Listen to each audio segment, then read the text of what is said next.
The Strange Ride of MORROWBIE, JUKES by Rudyard Kipling. Alive or dead there is no other way. Native proverb. There is, as the conjurers say, no deception about this tale. Jukes by accident stumbled upon a village that is well known to exist, though he is the only Englishman who has been there. A somewhat similar institution used to flourish on the outskirts of Calcutta, and there is a story that if you go into the heart of Bikaner, which is in the heart of the great Indian desert, you shall come across not a village, but a town where the dead who did not die, but may not live, have established their headquarters. And since it is perfectly true that in the same desert is a wonderful city, where all the rich money lenders retreat after they have made their fortunes so vast that the owners cannot trust even the strong hand of the government to protect them, but take refuge in the waterless sands, and drive sumptuous sea-spring barouches, and buy beautiful girls, and decorate their palaces with gold and ivory and minton tiles, and mother of pearl, I do not see why Jukes' tale should not be true. He is a civil engineer with a head for plans and distances and things of that kind, and he certainly would not take the trouble to invent imaginary traps. He could earn more by doing his legitimate work. He never varies the tale in the telling, and grows very hot and indignant when he thinks of the disrespectful treatment he received. He wrote this quite straightforwardly at first, but he has since touched it up in places and introduced moral reflections thus.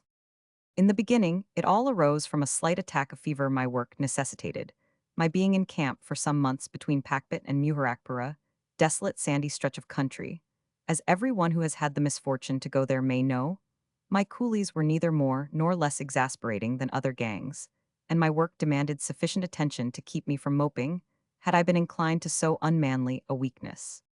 On the 23rd December 1884, I felt a little feverish. There was a full moon at the time, and in consequence, every dog near my tent was baying it.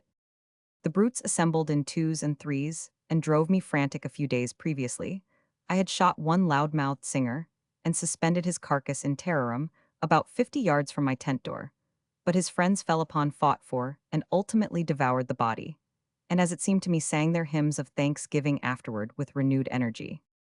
The lightheartedness which accompanies fever acts differently on different men. My irritation gave way after a short time to a fixed determination to slaughter one huge black and white beast who had been foremost in song and first in flight throughout the evening, thanks to a shaking hand and a giddy head. I had already missed him twice with both barrels of my shotgun, when it struck me that my best plan would be to ride him down in the open and finish him off with a hog spear. This, of course, was merely the semi-delirious notion of a fever patient, but I remember that it struck me at the time as being eminently practical and feasible. I therefore ordered my groom to saddle Pornic and bring him round quietly to the rear of my tent.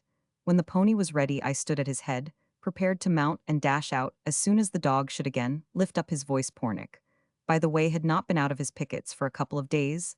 The night air was crisp and chilly, and I was armed with a specially long and sharp pair of persuaders, with which I had been rousing a sluggish cob that afternoon. You will easily believe, then, that, when he was let go, he went quickly in one moment, for the brute bolted as straight as a die. The tent was left far behind, and we were flying over the smooth sandy soil at racing speed. In another we had passed the wretched dog, and I had almost forgotten why it was that I had taken the horse and hog spear. The delirium of fever and the excitement of rapid motion through the air must have taken away the remnant of my senses. I have a faint recollection of standing upright in my stirrups, and of brandishing my hog spear at the great white moon that looked down so calmly on my mad gallop, and of shouting challenges to the camel-thorn bushes. As they whizzed past once or twice, I believe, I swayed forward on Pornic's neck, and literally hung on by my spurses. The marks next morning showed. The wretched beast went forward like a thing possessed over what seemed to be a limitless expanse of moonlit sand. Next, I remember the ground rose suddenly in front of us, and as we topped the ascent I saw the waters of the Sutlej shining like a silver bar. Below, then Pornic blundered heavily on his nose, and we rolled together down some unseen slope. I must have lost consciousness, for when I recovered, I was lying on my stomach in a heap of soft white sand, and the dawn was beginning to break dimly over the edge of the slope, down which I had fallen. As the light grew stronger, I saw that I was at the bottom of a horseshoe-shaped crater of sand, opening on one side directly onto the shoals of the Sutlej. My fever had altogether left me, and with the exception of a slight dizziness in the head, I felt no had effects from the fall overnight. Pornic, who was standing a few yards away, was naturally a good deal exhausted, but had not hurt himself in the least. His saddle, a favorite polo one, was much knocked about, and had been twisted under his belly. It took me some time to put him to rights, and in the meantime, I had ample opportunities of observing the spot into which I had so foolishly dropped. At the risk of being considered tedious, I must describe it at length, inasmuch as an accurate mental picture of its peculiarities will be of material assistance in enabling the reader to understand what follows. Imagine then, as I have said before, a horseshoe-shaped crater of sand, with steeply graded sand walls, about 35 feet high. The slope, I fancy, must have been about 65 degrees. This crater enclosed a level piece of ground about 50 yards long by 30 at its broadest part, with a crude well in the center. Round the bottom of the crater, about 3 feet from the level of the ground proper, ran a series of 83 semicircular, oval, square, and multilateral holes, all about 3 feet at the mouth. Each hole, on inspection, showed that it was carefully shored internally with driftwood and bamboos, and over the mouth a wooden dripboard projected like the peak of a jockey's cap for 2 feet. No sign of life was visible in these tunnels, but a most sickening stench pervaded the entire amphitheatre, a stench fouler than any which my wanderings in Indian villages have introduced me to. Having remounted Pornic, who was as anxious as I to get back to camp, I rode round the base of the horseshoe to find some place whence an exit would be practicable. The inhabitants, whoever they might be, had not thought fit to put in an appearance, so I was left to my own devices. My first attempt to rush Pornic up the steep sandbanks showed me that I had fallen into a trap exactly on the same model as that which the antlion sets for its prey. At each step the shifting sand poured down from above in tons, and rattled on the dripboards of the holes like small shot. A couple of ineffectual charges sent us both rolling down to the bottom, half choked with the torrents of sand, and I was constrained to turn my attention to the riverbank. Here everything seemed easy enough. The sand hills ran down to the river edge, it is true, but there were plenty of shoals and shallows across which I could gallop Pornic and find my way back to terra firma by turning sharply to the right or left. As I led Pornic over the sands, I was startled by the faint pop of a rifle across the river, and at the same moment, a bullet dropped with a sharp whit close to Pornic's head. There was no mistaking the nature of the missilia regulation, Martini. Henry Pickett. About 500 yards away, a contraboat was anchored in midstream, and a jet of smoke drifting away from its bows in the still morning air showed me whence the delicate attention had come.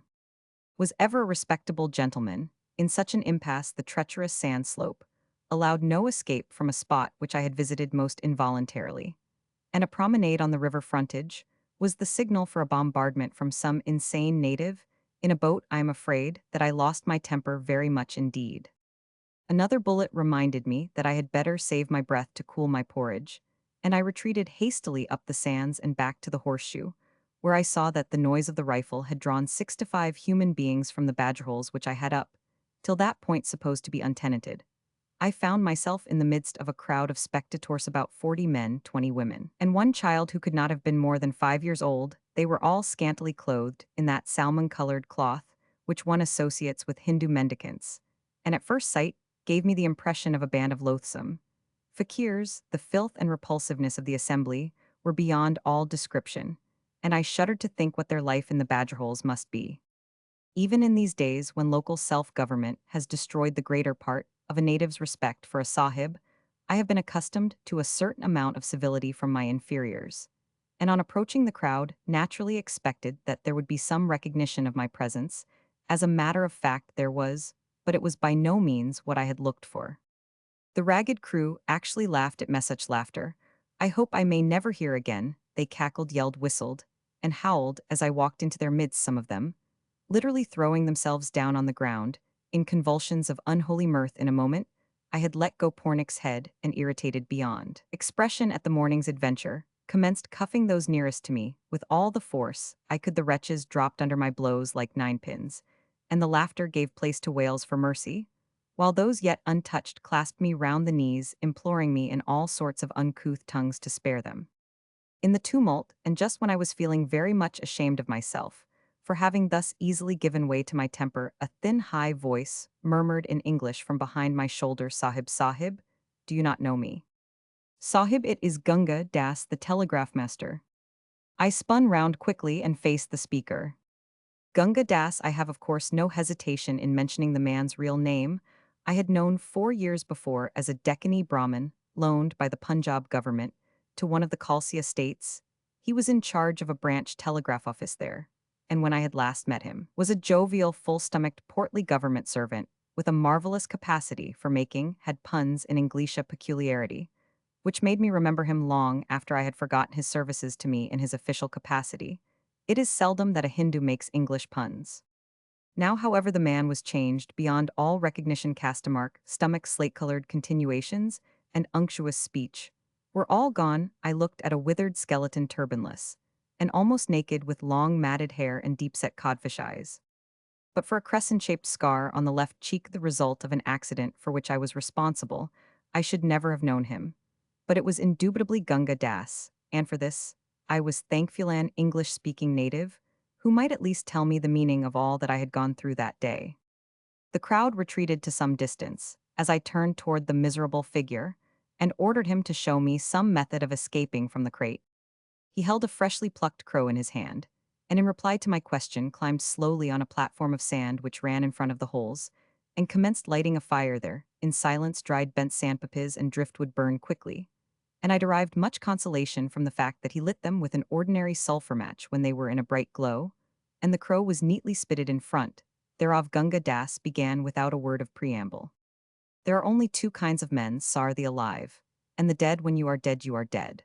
But when you are alive, you live here. The crow demanded his attention for an instant as it twirled before the fire, in danger of being burned to a cinder if you die at home, and do not die when you come to the got to be burned. You come here. The nature of the reeking village was made plain now, and all that I had known or read of the grotesque and the horrible paled before the fact just communicated by the ex-Brahmin 16 years ago, when I first landed in Bombay. I had been told by a wandering Armenian of the existence, somewhere in India, of a place to which such Hindus as had the misfortune to recover from trance or catalepsy were conveyed and kept, and I recollect laughing heartily at what I was then pleased to consider a traveler's tale. Sitting at the bottom of the sand trap, the memory of Watson's Hotel with its swinging punkas, white-robed attendants, and the sallow-faced Armenian rose up in my mind as vividly as a photograph, and I burst into a loud fit of laughter. The contrast was too absurd. Gunga Das, as he bent over the unclean bird, watched me curiously. Hindus seldom laugh, and his surroundings were not such as to move Gunga Das to any undue excess of hilarity. He removed the crow solemnly from the wooden spit, and as solemnly devoured it. Then he continued his story, which I give in his own words. In epidemics of the cholera, you're carried to be burned almost before you're dead. When you come to the riverside, the cold air perhaps makes you alive. And then, if you are only little alive, mud is put on your nose and mouth. And you die conclusively. If you are rather more alive, more mud is put. But if you are too lively, they let you go and take you away. I was too lively, and made protestation with anger against the indignities that they endeavored to press upon me in those days. I was Brahmin and proud man.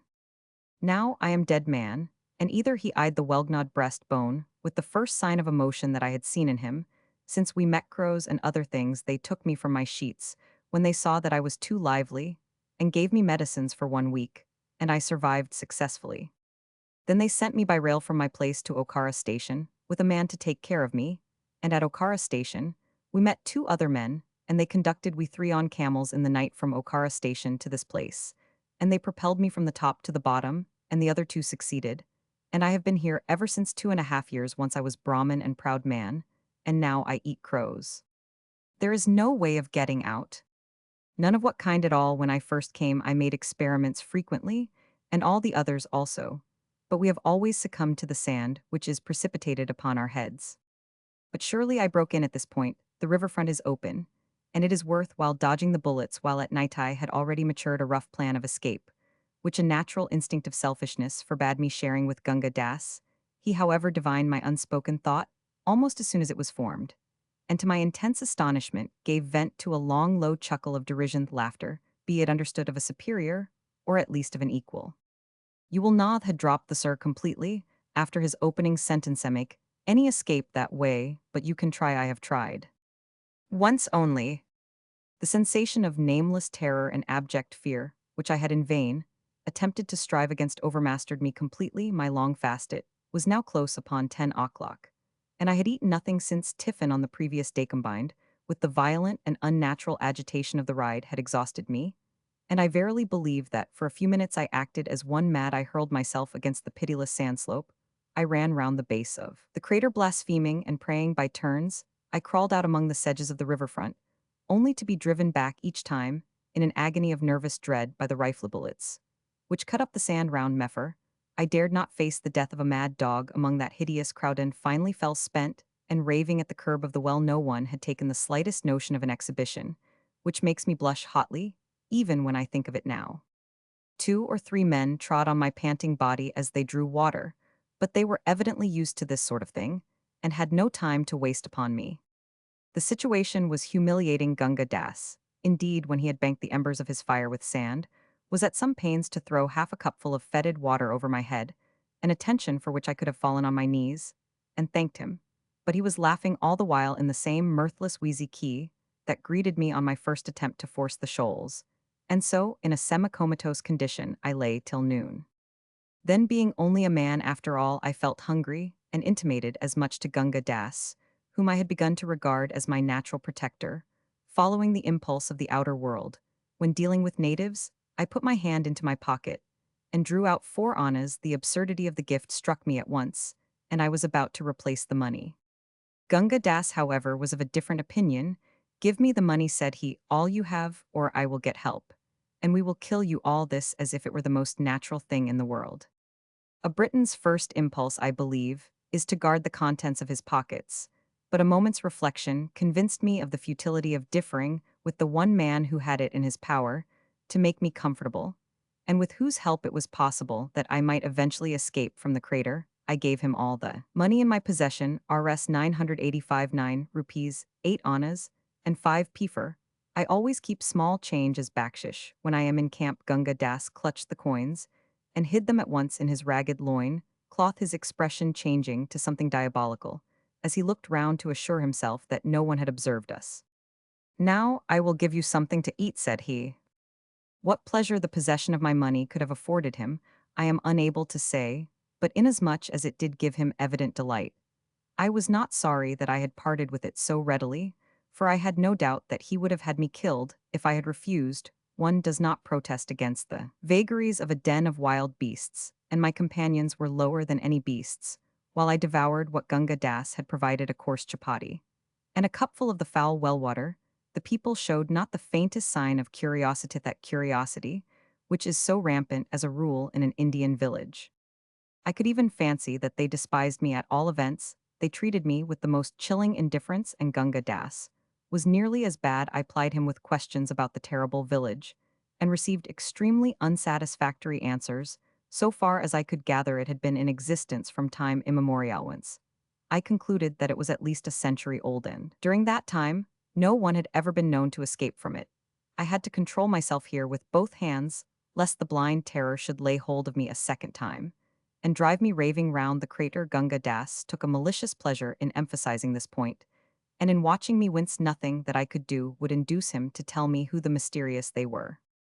"It is so ordered," he would reply, "and I do not yet know anyone who has disobeyed the orders."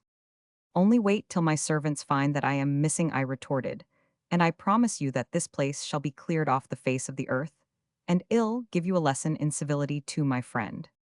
Your servants would be torn in pieces before they came near this place, and besides, you are dead, my dear friend. It is not your fault, of course, but none the less you are dead and buried."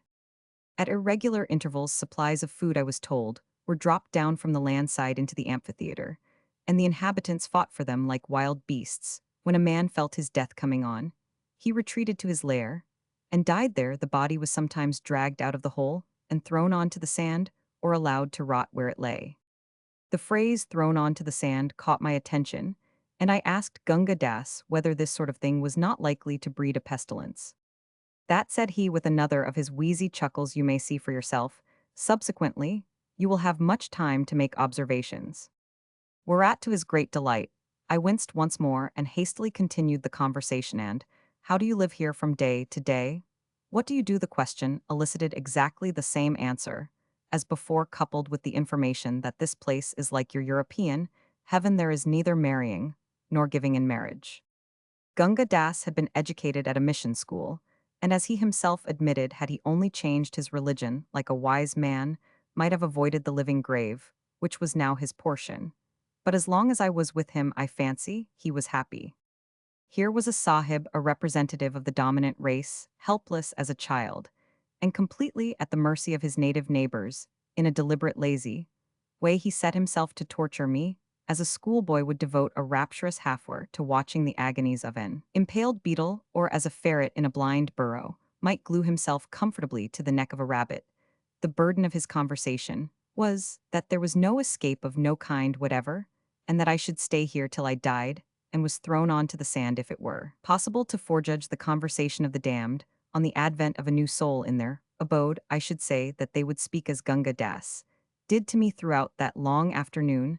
I was powerless to protest or answer, all my energies being devoted to a struggle against the inexplicable terror that threatened to overwhelm me again and again. I can compare the feeling to nothing, except the struggles of a man against the overpowering nausea of the Channel passagely. My agony was of the spirit and infinitely more terrible. As the day wore on, the inhabitants began to appear in full strength to catch the rays of the afternoon sun, which were now sloping in at the mouth of the crater. They assembled in little knots and talked among themselves without even throwing a glance in my direction. About 4 o'clock, as far as I could judge, Gunga Das rose and dived into his lair for a moment, emerging with a live crow in his hands. The wretched bird was in a most draggled and deplorable condition, but seemed to be in no way afraid of its master. Advancing cautiously to the river front, Gunga Das stepped from tussock to tussock until he had reached a smooth patch of sand directly in the line of the boat's fire. The occupants of the boat took no notice. Here he stopped, and with a couple of dexterous turns of the wrist, pegged the bird on its back with outstretched wings. As was only natural, the crow began to shriek at once, and beat the air with its claws. In a few seconds, the clamor had attracted the attention of a bevy of wild crows on a shoal a few hundred yards away, where they were discussing something that looked like a corpse. Half a dozen crows flew over at once to see what was going on, and also, as it proved, to attack the pinioned bird. Gunga Das, who had lain down on a tussock, motioned to me to be quiet, though I fancy this was a needless precaution. In a moment, and before I could see how it happened, a wild crow, who had grappled with the shrieking and helpless bird, was entangled in the latter's claws, swiftly disengaged by Gunga Das, and pegged down beside its companion. In adversity, curiosity, it seemed, overpowered the rest of the flock, and almost before Gunga Das and I had time to withdraw to the tussock, 2 more captives were struggling in the upturned claws of the decoys. So the chassafe, I can give it so dignified a name, continued, until Gunga Das had captured 7 crows, 5 of them he throttled at once, reserving 2 for further operations another day. I was a good deal impressed by this, to me, novel method of securing food, and complimented Gunga Das on his skill. "It is nothing to do," said he. "Tomorrow you must do it for me. You are stronger than I am." This calm assumption of superiority upset me not a little, and I answered peremptorily, "Indeed, you old ruffian, what do you think I have given you money for?" "Very well," was the unmoved reply. "Perhaps not tomorrow, nor the day after, nor subsequently, but in the end, and for many years, you will catch crows and eat crows, and you will thank your European God that you have crows to catch and eat." I could have cheerfully strangled him for this, but judged it best under the circumstances to smother my resentment. An hour later, I was eating one of the crows, and as Gunga Das had said, thanking my God that I had a crow to eat. Never as long as I live shall I forget that evening meal.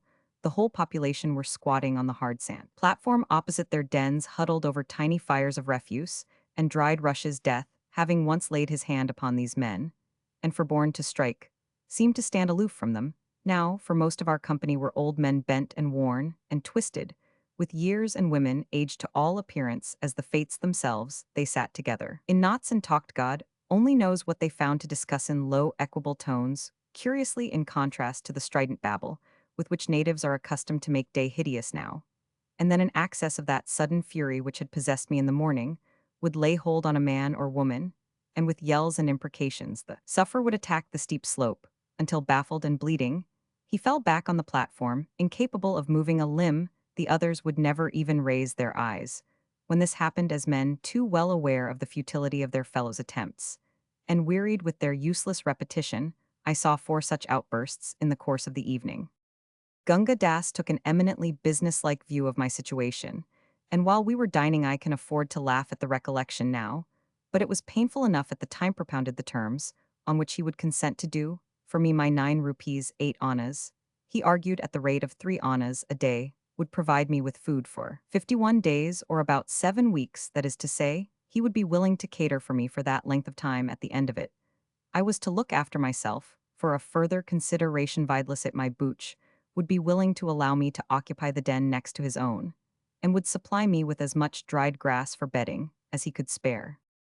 Very well, Gunga Das, I replied to the first terms. I cheerfully agree, but as there is nothing on earth to prevent my killing you as you sit here, and taking everything that you have I thought of the two invaluable crows at the time, I flatly refuse to give you my boots, and shall take whichever den I please.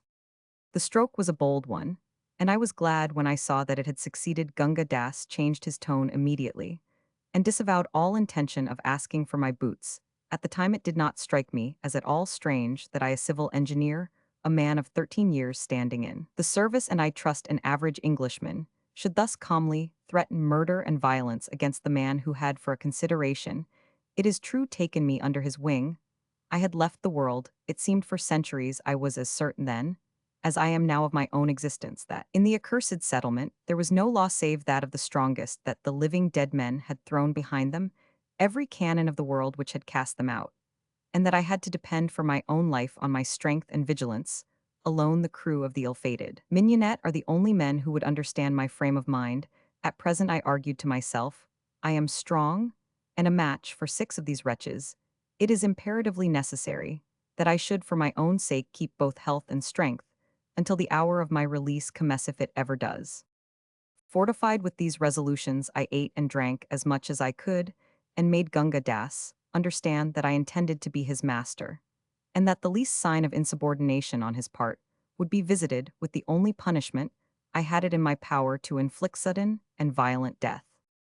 Shortly after this, I went to bed.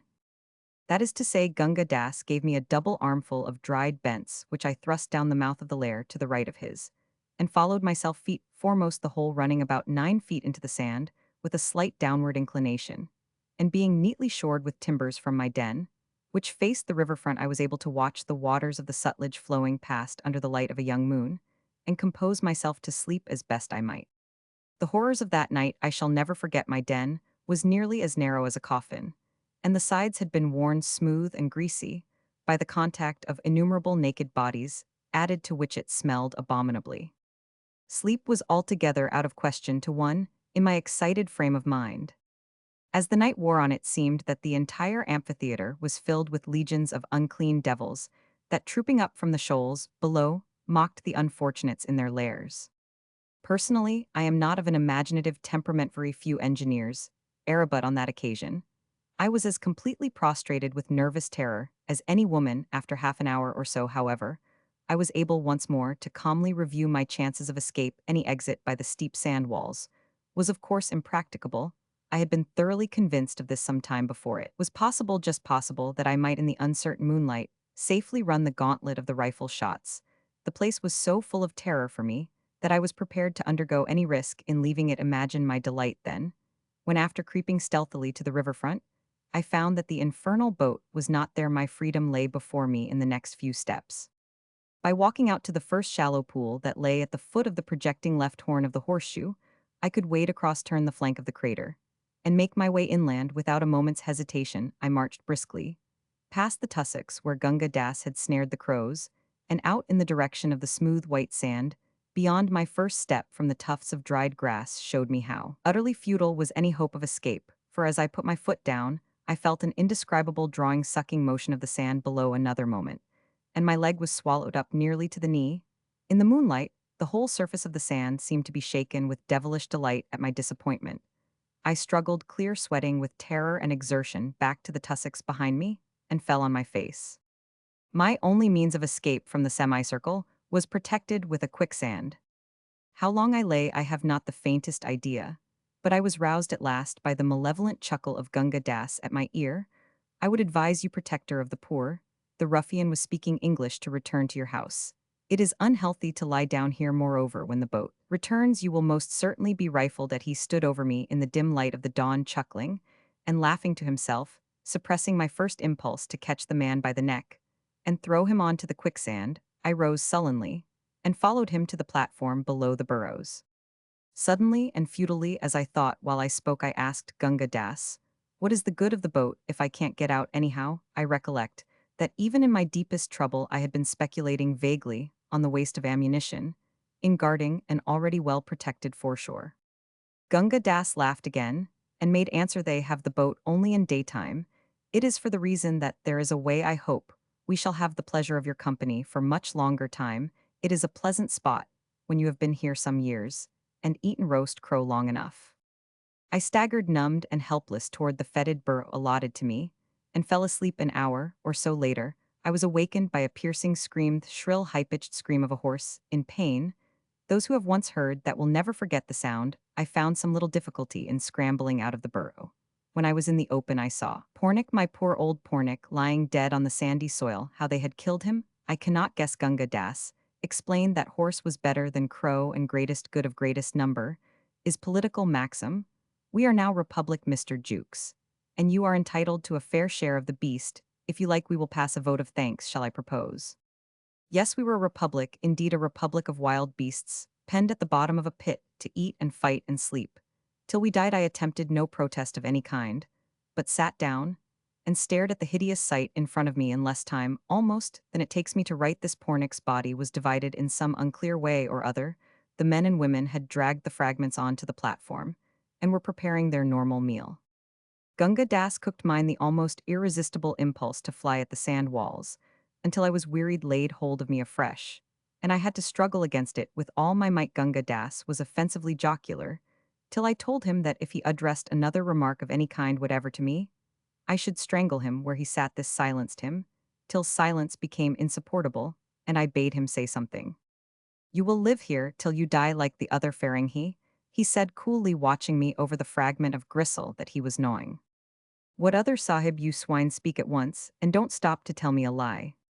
He is over there, answered Gunga Das, pointing to a burrow myth about 4 doors to the left of my own. You can see for yourself. He died in the burrow as you will die, and I will die, and as all these men and women, and the one child will also die. For pity's sake, tell me all you know about him. Who was he? When did he come, and when did he die? This appeal was a weak step on my part. Gunga Das only leered and replied, I will not unless you give me something first. Then I recollected where I was and struck the man between the eyes, partially stunning him. He stepped down from the platform at once, and cringing and fawning and weeping, and attempting to embrace my feet, led me round to the burrow which he had indicated. I know nothing whatever about the gentleman. Your God be my witness that I do not. He was as anxious to escape as you were, and he was shot from the boat, though we all did all things to prevent him from attempting. He was shot here. Gunga Das laid his hand on his lean stomach and bowed to the earth. Well, and what then? Go on. And then, your honor, we carried him into his house, and gave him water and put wet cloths on the wound, and he laid down in his house and gave up the ghost. In how long? In how long? About half an hour after he received his wound. I call Vishnu to witness, yelled the wretched man, that I did everything for him. Everything which was possible that I did. He threw himself down on the ground and clasped my ankles, but I had my doubts about Gunga Das' benevolence, and kicked him off as he lay protesting. I believe you robbed him of everything he had, but I can find out in a minute or two. How long was the sahib here? Nearly a year and a half. I think he must have gone mad, but here, me swear, protector of the poor, want your honor here, me swear that I never touched an article that belonged to him. What is your worship going to do? I had taken Gunga Das by the waist, and had hauled him onto the platform opposite the deserted burrow. As I did so, I thought of my wretched fellow prisoner's unspeakable misery, among all these horrors for 18 months, and the final agony of dying like a rat in a hole with a bullet wound in the stomach. Gunga Das fancied I was going to kill him, and howled pitifully. The rest of the population, in the plethora that follows a full flesh meal, watched us without stirring. Go inside, Gunga Das, said I, and fetch it out. I was feeling sick and faint with horror. Now Gunga Das nearly rolled off the platform and howled aloud. But I am Brahman, Sahiba, high caste Brahman, by your soul, by your father's soul, do not make me do this thing. Brahman or no Brahman, by my soul and my father's soul, and you go, I said, and seizing him by the shoulders, I crammed his head into the mouth of the burrow, kicked the rest of him in, and sitting down covered my face with my hands. At the end of a few minutes I heard a rustle and a creak, then Gunga Das in a sobbing, choking whisper, speaking to himself, then a soft thud, and I uncovered my eyes. The dry sand had turned the corpse entrusted to its keeping into a yellow-brown mummy. I told Gunga Das to stand off while I examined it.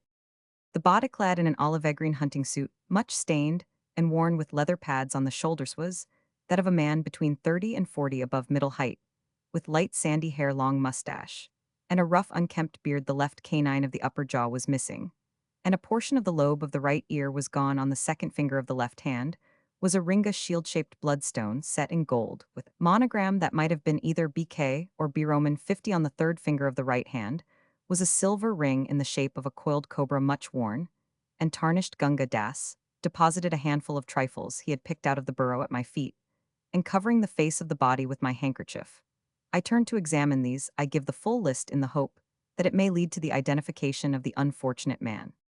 Bowl of a briarwood pipe, serrated at the edge, much worn and black and bound, with string at the crew. 2 patentulver keys, wards of both broken. Tortoiseshell handled penknife, silver or nickel nameplate, marked with monogram BK. Envelope postmark, undecipherable, bearing a Victorian stamp, addressed to Miss Moan, rest illegible. Hammond. Imitation crocodile-skin notebook with pencil, first 4 to 5 pages, blank, 4.5 illegible, 15 others, filled with private memoranda, relating chiefly to 3 persons. Mrs. Roman 50 Singleton, abbreviated several times to Lot Single, Mrs. S. May and Garmison, referred to in places as Jerry or Jack. Handle of small-sized hunting knife, blade, snapped short buck's horn, diamond, cut with swivel and ring on the butt, fragment of cotton cord attached.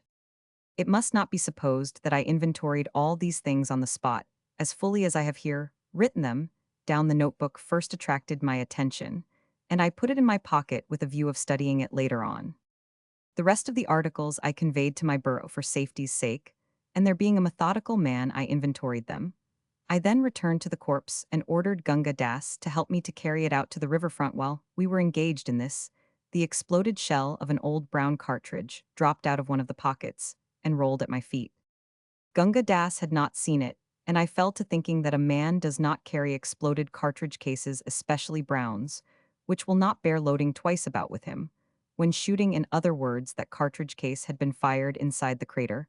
Consequently, there must be a gun somewhere. I was on the verge of asking Gunga Das, but checked myself, knowing that he would lie. We laid the body down on the edge of the quicksand. By the tussocks, it was my intention to push it out and let it be swallowed up, the only possible mode of burial that I could think of. I ordered Gunga Das to go away. Then I gingerly put the corpse out on the quicksand. In doing so, it was lying face downward. I tore the frail and rotten khaki shooting coat open, disclosing a hideous cavity in the back. I have already told you that the dry sand had as it were mummified the body. A moment's glance showed that the gaping hole had been caused by a gunshot wound. The gun must have been fired with the muzzle almost touching the back. The shooting coat, being intact, had been drawn over the body after death, which must have been instantaneous. The secret of the poor wretch's death was plain to me in a flash. Someone of the crater, presumably Gunga Das, must have shot him with his own gun. The gun that fitted the brown cartridges. He had never attempted to escape in the face of the rifle fire from the boat. I pushed the corpse out hastily and saw it sink from sight literally in a few seconds. I shuddered as I watched in a dazed, half-conscious way. I turned to peruse the notebook. A stained and discolored slip of paper had been inserted between the binding and the back, and dropped out as I opened the pages. This is what it contained: 4 out from Croclump, 3 left, 9 out, 2 right, 3 back, 2 left, 14 out, 2 left, 7 out, 1 left, 9 back, 2 right, 6 back, 4 right, 7 back. The paper had been burned and charred at the edges. What it meant I could not understand. I sat down on the dried bents, turning it over and over between my fingers, until I was aware of Gunga Das standing immediately behind me with glowing eyes and outstretched hands. "Have you got it?" he panted. "Will you not let me look at it? Also, I swear that I will return it." "Got what?" Return what? Asked. "That which you have in your hands. It will help us both." He stretched out his long bird-like talons, trembling with eagerness. "I could never find it," he continued. "He had secreted it about his person, therefore I shot him, but nevertheless I was unable to obtain it." Gunga Das had quite forgotten his little fiction about the rifle bullet. I received the information perfectly calmly. Morality is blunted by consorting with the dead who are alive. "What on earth are you raving about? What is it you want me to give you?" "The piece of paper in the notebook. It will help us both." "Oh, you fool." You fool, can you not see what it will do for us? We shall escape. His voice rose almost to a scream, and he danced with excitement before me. I own, I was moved at the chance of my getting away. Don't skip, explain yourself. Do you mean to say that this slip of paper will help us? What does it mean? Read it aloud, I beg, and I pray you to read it aloud. I did so. Gunga Das listened delightedly, and drew an irregular line in the sand with his fingers. See now, it was the length of his gun barrels without the stock. I have those barrels, 4 gun barrels out from the place where I caught crows straight out. Do you follow me? Then 3 left. Ah, how well I remember when that man worked it out night after night, then 9 out, and so on. Out is always straight before you across the quicksand. He told me so before I killed him. But if you knew all this, why didn't you get out before? I did not know it. He told me that he was working it out a year and a half ago, and how he was working it out night after night when the boat had gone away, and he could get out near the quicksand safely. Then he said that we would get away together. But I was afraid that he would leave me behind one night when he had worked it all out, and so I shot him. Besides, it is not advisable that the men who once get in here should escape. Only I, and I am a Brahmin. The prospect of escape had brought Gunga Das cast back to him. He stood up, walked about, and gesticulated violently. Eventually, I managed to make him talk soberly, and he told me how this Englishman had spent 6 months night after night in exploring inch by inch the passage across the quicksand, how he had declared it to be simplicity itself, up to within about 20 yards of the river bank, after turning the flank of the left horn of the horseshoe. This much he had evidently not completed when Gunga Das shot him with his own gun. In my frenzy of delight at the possibilities of escape, I recollect shaking hands effusively with Gunga Das, after we had decided that we were to make an attempt to get away. That very night it was weary work waiting throughout the afternoon. About 10 o'clock, as far as I could judge, when the moon had just risen above the lip of the crater, Gunga Das made a move for his burrow to bring out the gun barrels whereby, to measure our path. All the other wretched inhabitants had retired to their lairs long ago. The guardian boat drifted downstream some hours before, and we were utterly alone by the croclump. Gunga Das, while carrying the gun barrels, let slip the piece of paper which was to be our guide. I stooped down hastily to recover it, and as I did so, I was aware that the diabolical Brahmin was aiming a violent blow at the back of my head. With the gun barrels, it was too late to turn round. I must have received the blow somewhere on the nape of my neck. 100,000 fiery stars danced before my eyes, and I fell forward senseless at the edge of the quicksand. When I recovered consciousness, the moon was going down, and I was sensible of intolerable pain in the back of my head. Gunga Das had disappeared, and my mouth was full of blood. I lay down again, and prayed that I might die without more ado than the unreasoning fury which I had before mentioned laid hold upon me, and I staggered inland toward the walls of the crater. It seemed that someone was calling to me in a whisper, Sahib, Sahib, Sahib, exactly as my bearer used to call me in the morning.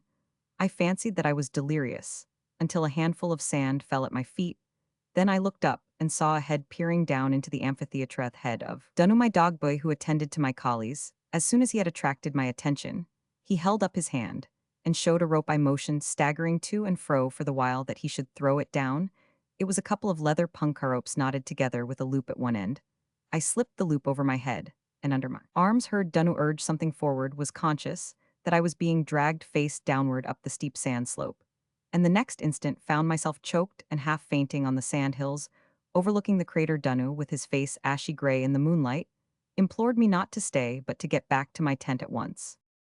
It seems that he had tracked Pornick's footprints 14 miles across the sands to the crater, had returned, and told my servants, who flatly refused to meddle with anyone white or black, once fallen into the hideous village of the dead, whereupon Danu had taken one of my ponies and a couple of punkah ropes, returned to the crater, and hauled me out as I have described.